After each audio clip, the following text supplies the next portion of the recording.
Salut et bienvenue dans Brain Pickings, le podcast conçu pour les professionnels des ressources humaines.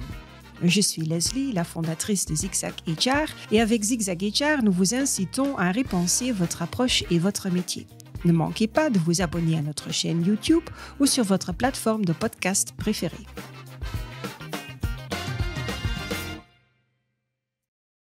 C'est la 24e année consécutive que le prestataire de services en ressources humaines Randstad menait une enquête auprès de 12 000 répondants afin d'étudier l'attractivité des plus grands employeurs de Belgique.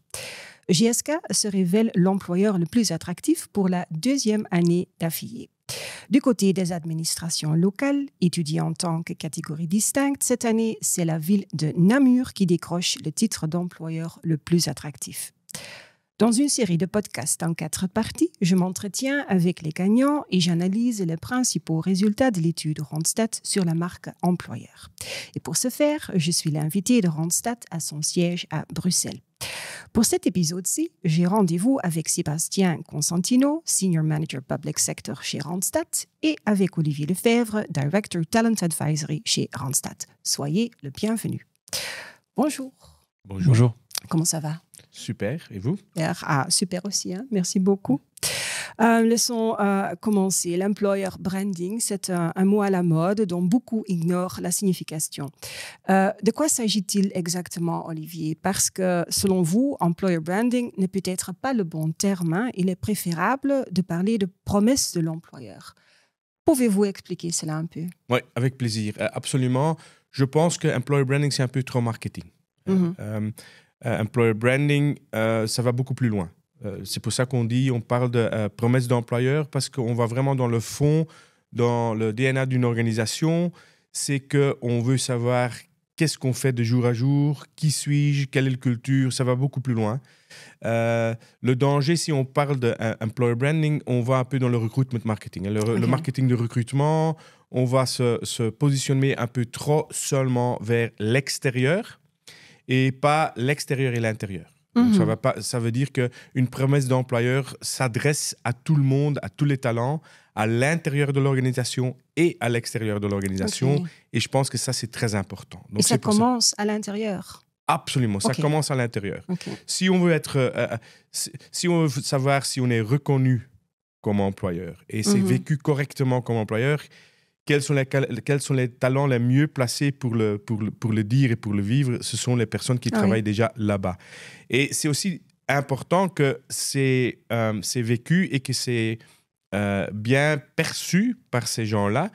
Parce que s'il y a des gens qu'on va attirer avec une promesse ou avec le recrutement, le marketing, le recrutement et qui viennent à l'intérieur d'une organisation et qu'on ressent que ce n'est pas vécu de la même façon qu'on a fait la promesse à l'extérieur, ça donne encore plus de problèmes que d'autres. Ok, bien sûr, d'accord. Donc, pour la 24e année consécutive, Randstad a recueilli au cours du mois de janvier, avec collaboration avec Kantar, l'opinion de personnes âgées de 18 à 65 ans. Et comme les 11 années précédentes, les participants ont répondu au questionnaire en ligne. Randstad leur a demandé d'exprimer leur avis sur l'attractivité de l'image de marque des principaux employeurs de Belgique. Et sur la base d'une série de critères de sélection, vous avez donc retenu 179 entreprises du secteur privé. Il s'agit de sociétés qui opèrent en Belgique et occupent plus de 1000 personnes. Et Sébastien, donc cette étude poursuit un double objectif, n'est-ce pas?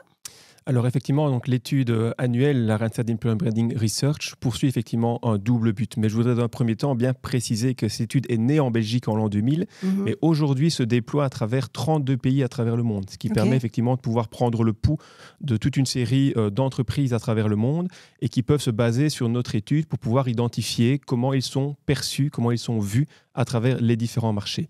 En Belgique, effectivement, 179 entreprises du secteur privé ont été évaluées, comme vous l'avez précisé, par rapport à un test en ligne. Et à partir de là, ça nous permet d'évaluer 2 éléments bien particuliers. Dans un premier temps, on demande à toute une série de personnes, un échantillonnage représentatif de la population belge, de pouvoir identifier, connaissez-vous cet employeur dans un premier temps, ce qui permet d'identifier le taux de notoriété de cet employeur. Et la seconde question qu'on leur pose directement, c'est de savoir est-ce que vous souhaiteriez travailler pour cet employeur. Ce qui permet à partir de là de pouvoir identifier l'attractivité relative, à savoir simplement la proportion de gens qui connaissent un employeur et qui souhaiteraient y travailler. Ça, c'est vraiment le cœur de l'étude. Il y a derrière toute une série d'autres questions sur lesquelles on va revenir un petit peu plus tard, mais ça nous permet d'identifier donc 2 éléments. Dans un premier temps, la notoriété des employeurs, et dans un second temps, leur attractivité relative, sachant que les 2 éléments sont particulièrement importants à devoir identifier dans le cadre d'une bonne politique RH, mais ça leur permet également de pouvoir identifier sur quels aspects ils doivent plutôt travailler l'un par rapport à l'autre. OK. Donc, malgré la grande pénurie sur le marché du travail, les exigences émises à l'égard du travail et des employeurs n'augmentent pas. Telle est l'une des principales conclusions de cette année. Quelles sont les autres conclusions ? Alors effectivement, les exigences par rapport aux différents critères n'augmentent pas. On pourrait s'imaginer que dans un marché du travail aussi tendu, les exigences viendraient à être effectivement beaucoup plus fortes. Mais on peut se rendre compte que le marché du travail s'insère aujourd'hui dans une économie notamment inflationniste qui rend finalement le travailleur certes exigeant, mais qui ne le rend pas exigeant de manière disproportionnée. Et donc ça, c'est également un des éléments que notre étude vient à pouvoir démontrer, c'est qu'on est effectivement plus exigeant, mais qu'on n'est pas de plus en plus exigeant d'une année à l'autre, parce qu'on s'inscrit dans une économie plus globale, avec d'autres défis, et notamment sur le marché belge, qui est un marché très particulier. Okay. Ce que notre étude vient également mettre en lumière, c'est que sur l'ensemble des critères, il n'y a pas de grand changement au niveau des critères majeurs, puisqu'on reste effectivement avec le critère numéro 1, qui reste l'attractivité salariale, le package salarial, qui reste encore pour plus de 2 personnes sur 3 questionnées, un élément très très important par rapport à une politique d'employer branding, de promesse employeur, pour reprendre les termes d'Olivier. Mais à partir de là, ça reste finalement un élément très stable au fil des années. On est également dans une démarche avec le 2e et le 3e, qui sont l'équilibre vie privée, vie professionnelle et une ambiance de travail, qui restent des éléments très, très importants aussi pour les différents travailleurs évalués. Donc, ce qui nous incite à effectivement pouvoir considérer que c'est la première fois cette année que la sécurité d'emploi recule très légèrement et arrive en 4e position. Dans un marché du travail qui est effectivement très porté sur le talent, un marché en pénurie pour pas mal de fonctions, puisqu'on dénombre plusieurs centaines de fonctions pénuriques à travers le marché belge. C'est un élément très important, même si ça reste aujourd'hui un élément clé. 4e, la sécurité d'emploi, c'est un élément qui sort du top 3 dans le cadre de notre étude cette année. OK. Donc, le salaire attractif et avantage, bon équilibre entre travail et vie privée, ambiance de travail agréable sont en 2024 les critères prépondérants pour choisir une entreprise ou une organisation. Donc, les autres critères qui rendent un employeur attractif, vous avez déjà dit juste une fois ? Quelques-uns. Oui, donc, effectivement, la sécurité d'emploi est en 4e position. Il y a un 5e élément sur lequel, effectivement, je céderai la parole tout à l'heure à Olivier qui va vraiment creuser cet aspect-là. Mais une promesse d'employeur, c'est relativement complexe puisque ça reprend énormément de critères. Et dans le cadre de notre étude, on étudie également l'accessibilité de l'entreprise, la politique de formation, les politiques de télétravail, le contenu de la fonction également. Donc, pas mal d'éléments qui viennent pouvoir permettre à un employeur de pouvoir se démarquer d'un autre. Et donc, dans le cadre de notre étude, on est effectivement en mesure de pouvoir évaluer une 15aine de critères pour pouvoir identifier sur quels aspects, quelles entreprises travaillent bien et du moins sont bien perçues par les candidats à l'externe de leur entreprise. OK. Donc, le changement le plus flagrant découle de la modification survenue dans les questionnaires. Le critère diversité et inclusion a été remplacé par l'offre de chance égale. Ce nouveau venu vient aussitôt se classer en 5e position, alors que le critère diversité et l'inclusion traînaient toujours en bas des listes. Voilà, je pense, un enseignement important pour les RH et les entreprises, n'est-ce pas? Absolument. Et donc, ça veut dire que le sémantique de comment on met en œuvre ou on met en public les choses sont très importants. Naturellement, l'impact de ce changement, c'était un peu plus loin des gens quand on parlait de diversité, inclusion. Ici, chance égale, c'est vraiment directement lié à la personne même. Donc, c'est beaucoup plus proche pour les gens. Donc, on soupçonne, parce qu'on n'est pas sûr, que ça a joué aussi dans le positionnement des critères. Mais c'est clair que c'est une leçon à prendre parce que ça veut dire que la façon qu'on met quelque chose, la façon qu'on va dire quelque chose, la façon qu'on va mettre quelque chose en avant, c'est très important. Donc, on doit bien réfléchir comment on fait quelque chose. Parce que ça, comme on le voit maintenant, ça a quand même un impact sur les critères qu'on peut travailler dessus. Ça a un impact comment on doit adresser les gens. Ça a un impact comment on doit s'organiser, qu'on doit faire l'intégrer dans le life cycle du talent. Donc, oui, c'est une leçon à prendre aussi pour nous, pour bien réfléchir sur les mots qu'on va choisir, la sémantique, comment on approche les choses. OK. Le secteur pharmaceutique décroche une fois de plus la victoire pour la 23e fois en 24 éditions, même s'il doit la partager cette année avec le secteur de aéronautique. Quels secteurs sont les employeurs les plus attractifs, Olivier? Donc, effectivement, comme vous venez de le dire, c'est la pharmaceutique, la pharma, il y a l'aéronautique. Après, encore les médias. Qui reviennent aussi souvent dans le top 3. Il y a la partie ICT, technologie, qui revient aussi souvent, mais il y a quand même il y a un secteur qui est assez surprenant, c'est le télécom et les contact centers, qui ont repris aujourd'hui, qui sont revenus dans le top 5, qui ont augmenté très fortement, qui ont gagné beaucoup de place. Et c'est surtout sur des éléments qui sont importants aujourd'hui, et c'est un peu grâce aussi à la corona.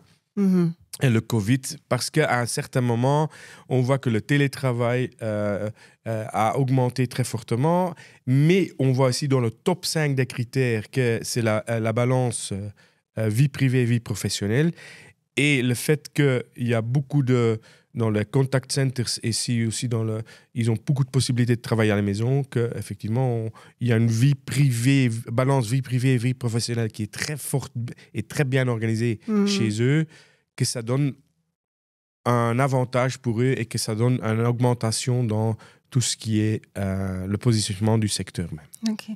Et est-ce qu'il y a des autres grandes surprises dans le classement? Non, pour le reste, je pense que c'est assez stable et que les secteurs forts restent les secteurs forts et que les secteurs qui ont des... la seule chose qu'on voit, mais c'est depuis quelques années que ça se rassemble un petit peu. Et on voit que les différences dans le top 10, certainement, deviennent de moins en moins grands. Donc, ça veut dire que la concurrence ne se fait pas seulement dans le secteur même, mais la concurrence, pour vraiment être attractive, se fait qu'on doit bien voir qu'est-ce que les autres secteurs font parce que ça dépasse les fonctions. Les talents, c'est lié à les compétences, à les aptitudes. Donc, ça veut dire qu'on va dépasser les fonctions et donc clairement regarder aussi les autres secteurs. Et tous les secteurs deviennent de plus en plus forts et investissent de plus en plus aussi dans tout ce qui est la promesse d'employeur. Donc, on voit que le top 10 se rassemble avec la grande surprise ou le grand changement, c'est que c'est le secteur de contact centers et télécom. OK. Chaque année, vous complétez l'étude du secteur privé par l'analyse d'un autre secteur. Et cette année, vous avez choisi d'étudier l'attractivité des autorités locales en tant qu'employeur. Comment se défend le privé par rapport aux autorités locales sur les différents critères? Alors effectivement, donc chaque année, on étudie un secteur supplémentaire. Cette année électorale, on est forcément revenu à la comparaison avec les pouvoirs locaux, les autorités locales, pour voir dans quelle mesure celles-ci pouvaient être considérées comme des employeurs attractifs. Et ce que notre étude tend effectivement à démontrer, c'est que sur les 10 critères les plus importants, qu'on a repris tout à l'heure, notamment avec le top 3 et le top 4, sur les 10 critères les plus importants pour une promesse employeur, 6 critères, les pouvoirs locaux sont considérés de manière plus positive que le secteur privé. On va même un petit peu plus loin sur le top 3, on parlait tout à l'heure, le package salarial, l'équilibre vie privée, vie professionnelle et l'ambiance de travail. Sur les 2 derniers éléments, équilibre vie privée, vie professionnelle et l'ambiance de travail, les pouvoirs locaux sont plus attractifs même que le secteur privé. Donc il y a effectivement, comme Olivier l'a précisé, une concurrence forte au sein même du secteur, à travers les différents secteurs, mais également entre le secteur privé et le secteur public, puisque les autorités locales, les pouvoirs locaux se débrouillent très très bien par rapport à toute une série d'éléments, et notamment par rapport à des politiques RH qui sont de plus en plus fines et qui prennent de plus en plus en considération l'environnement, l'écosystème dans lequel les différents pouvoirs locaux évoluent. Et donc ça, effectivement, il y a une forme d'aggiornamento du secteur public qui s'est effectivement créé depuis maintenant quelques années et qui tend à les définir comme des employeurs de plus en plus attractifs pour la population, avec un marché du travail qui évolue, avec des attentes qui évoluent aussi, mais voilà, qui reste relativement stable sur d'autres éléments, notamment le package salarial, mais qui là reste toujours à l'avantage du secteur privé. Est-ce que je peux ajouter quelque chose? Oui, bien sûr. Dans un marché, effectivement, le marché même, et je pense que c'est comme un message aussi au secteur privé, c'est qu'ils oublient souvent que il y a quand même une grande partie des talents qui travaillent pour le secteur public. Et donc, on ne peut pas oublier que c'est un concurrent sur le marché du travail assez important et qu'on voit maintenant qu'ils sont valorisés aussi très positivement. Ouais. Donc, on ne peut pas oublier, on ne peut pas seulement regarder les autres secteurs ou le secteur même, mais il y a un secteur très important, c'est le secteur public, et certainement aussi le secteur de l'administration locaux, qui sont très importants à suivre. Dans un marché de travail où, effectivement, aussi, ça devient de plus en plus difficile de trouver les talents, certainement, et je m'adresse maintenant au secteur privé, n'oubliez pas à regarder et aussi à voir le secteur public, parce que c'est un concurrent assez important qui est aussi en train d'embaucher beaucoup de monde. OK. Comme pour les entreprises privées, vous vous basez sur l'attractivité relative pour décerner le Randstad Award. Et Namur peut se targuer d'être l'employeur le plus attractif des autorités locales. Notre capitale, Bruxelles, se classe numéro 2, suivie par l'autorité locale néerlandophone la plus attractive de l'édition précédente, Gand. Mais détail frappant quand même est que l'employeur le plus attractif, Namur, se figure dans aucun top 3, alors que Bruges se classe 6 fois et Bruxelles 5 fois dans le trio de la tête. Comment c'est possible? C'est parce que aussi c'est dans la fréquence des questions. C'est d'abord le fait que la notoriété, c'est est-ce qu'on connaît. Donc, ça veut dire qu'est-ce qu'on est reconnu. La deuxième question, est-ce que l'attractivité, est-ce qu'on veut y travailler? C'est une deuxième question. Ça veut dire qu'on est reconnu et on va valider cette reconnaissance. C'est après qu'on va dire, OK, comment c'est vécu. Donc, c'est clair qu'ici, on reconnaît et on va valider le fait qu'on veut y travailler, mais quand on commence à réfléchir un peu plus loin et on commence à valider comment c'est vécu, on voit que là, c'est pas mal du tout, parce que quand on va faire la comparaison avec d'autres dans les secteurs et d'autres organisations privées, ils sont de nouveau très forts. Mais si on va les comparer avec les autres administrations locales, là, ça devient un peu plus difficile. Donc, oui, on peut l'expliquer parce que les questions ne sont pas liées à l'autre. Ce n'est pas le pourquoi. Pourquoi vous avez dit non? On a dit d'abord, vous connaissez, reconnaissance, validation, et après, comment c'est vécu. Donc, on va un peu plus loin. Ça ne veut pas dire que l'un contradicte l'autre, mais c'est une évolution dans la réflexion qu'on fait de l'attractivité. Moi, juste un petit complément par rapport à ça, sur la comparaison entre les villes francophones et les villes néerlandophones. Parce qu'effectivement, dans toute une série de classements, les villes néerlandophones sont bien mieux positionnées que les villes francophones.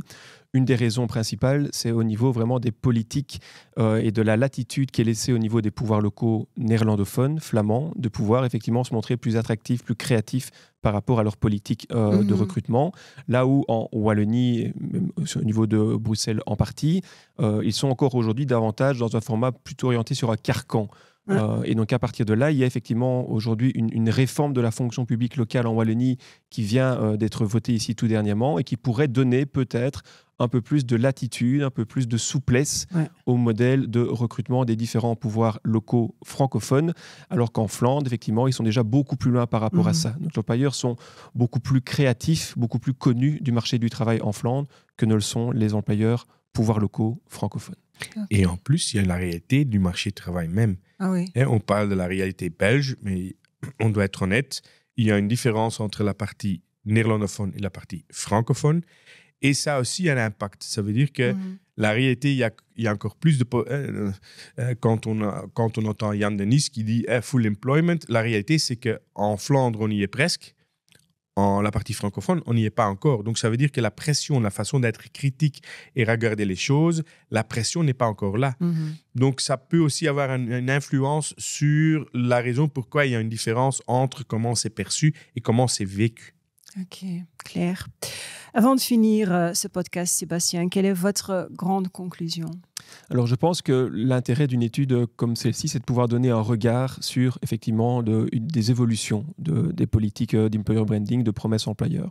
Mais à partir de là, ce qu'il faut toujours vraiment bien prendre en considération, c'est que le choix d'un employeur reste vraiment lié sur des facteurs émotionnels et reste lié aussi sur des aspects générationnels et sur un parcours qui est très individualisé. Aujourd'hui, il ne sert à rien pour un employeur de vouloir être très bon sur un élément et d'oublier les autres, sachant que c'est une image beaucoup plus holistique qui doit être proposée par les employeurs. Maintenant, à côté de ça, au niveau des talents, on ne peut pas aujourd'hui définir qu'une génération en particulier voudrait absolument ceci avec des écarts très importants par rapport à d'autres. Donc, on incite vraiment à faire preuve de nuance et à faire preuve de recul par rapport à ces éléments-là, parce que ça reste effectivement des éléments descriptifs, des éléments importants qui donnent une tendance, mais pour un employeur de choix, l'idée c'est de pouvoir être le plus complet possible pour pouvoir attirer un maximum de talents. Et comme Olivier vient de le préciser, dans un marché du travail en Flandre, en Wallonie et à Bruxelles, qui n'est pas similaire, donc pour les grands employeurs nationaux, majorité des gens qu'on a évalués dans le cadre de notre étude, c'est important de se montrer vraiment le plus complet possible et le plus pour pouvoir toucher finalement l'ensemble des candidats de leur bassin de recrutement. Ok. Donc, Olivier, quel conseil donneriez-vous aux entreprises aspirant à devenir l'employeur le plus attractif l'année prochaine? Ouais, je pense que c'est d'abord l'intégrer dans la stratégie de l'organisation même. Je pense que c'est très important, c'est pas quelque chose qu'on fait ad hoc, c'est pas un quick win. Quand on parle promesse d'employeur, employer branding si on veut dire, ça veut dire que c'est quelque chose à long terme. Ça fait partie de la stratégie, c'est même la traduction de votre stratégie, votre mission d'entreprise. Ça veut dire qu'on va le traduire vers les talents, donc ça veut dire et le talent, c'est, comme moi je le dis, c'est human capital, c'est vraiment le capital pour la réussite. Si on ne fait pas en sorte que les talents à l'intérieur de l'organisation et à l'extérieur sont là pour vous et que c'est dans les talents qu'on doit investir, ça ne va jamais marcher. Donc ça, c'est la première chose. Deuxième chose, c'est qu'on doit être clair que ce n'est pas seulement les choses hygiénétiques. C'est-à-dire que pour moi, c'est un peu Maslow. C'est-à-dire que d'abord, et c'est clair que les attentes sont assez hygiénétiques, c'est le salaire, c'est les conditions de travail, ça doit être, mais les gens, ça doit être OK. La différence se fait aujourd'hui dans le fait qu'il y a la pénurie chez les talents, c'est sur le plan intellectuel et certainement aussi sur le plan émotionnel. C'est la valorisation des gens. Ça veut dire qu'on doit être un défi intellectuel, mais on doit être validé pour ce qu'on fait. Donc, l'équilibre en les trois niveaux, c'est là où on va faire la différence pour le futur. OK. Claire, merci beaucoup pour cet entretien. Merci à vous. Merci d'avoir regardé ou écouté ce podcast. N'hésitez pas à le faire savoir à vos collègues en RH. J'aimerais bien terminer avec une petite quotation. N'oubliez pas, du choc des idées jaillit la lumière. Je vous souhaite une belle journée. À la prochaine.